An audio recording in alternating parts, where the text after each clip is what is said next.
İndi bir qonağımız gələcək.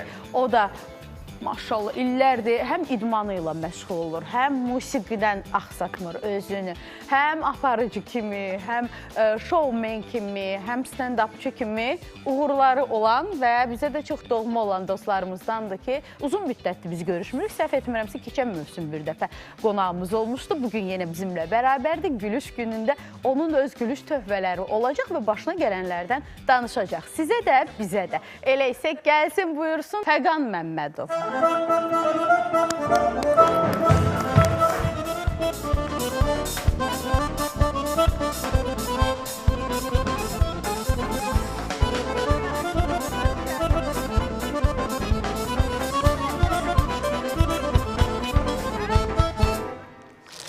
Hoş gördük Qadanam, hoş gördük. Ay, belə xoş gəlmişsən. Güllü çiçəkli dostumuz əli dolu gəlib.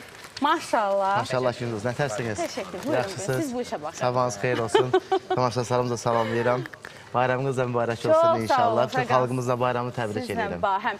Neçə müddətdir görüşmürük. Hə. Haralardaydın? Valla nə bilim elə toylarda, məclislərdə. Elə buradan məclislərdə. səni Almaniyaya göndərdim, o getdin, görmədim sonra. Elə valla toylarda, təcə toy olsun, şənlik olsun. Əlbəttə, tək gözəl günlər olsun.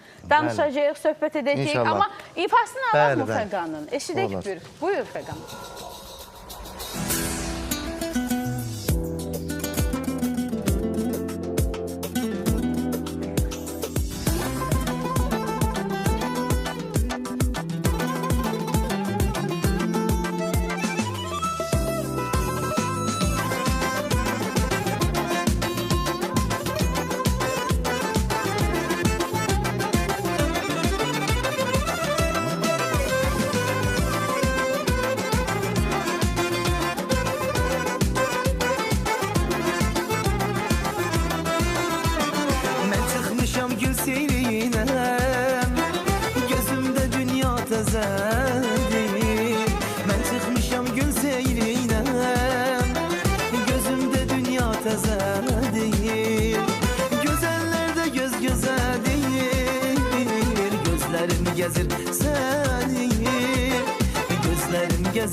Gözlerim gezir seni, yine məndən xəbərsiz.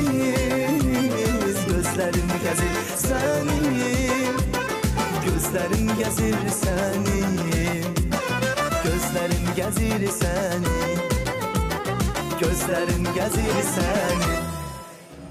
Ay, hoş geldin bir daha. Hoş Gözümüz gördük gezdi. yazdım, hoş gördük. Nihayet ki tapdıq. Təşəkkür edirəm. Xoş gördük. Buyur, Dəyərli əyləş, sənətkarlar, dəyərli Fədan. qonaqlarımız. Və biz də... Görəndə sizi çox sevindim. Həqiqətən çox məni qəhər boğdu da görüm onu. Hə? Bunu Hə, get Zemanın yanına. Hə, gəlim Zemanın yanına. Kövrəlmə, narahat ol. Gülüş gündür, biz çağırmışıq səni ki, bizə gözəl əhvalatlar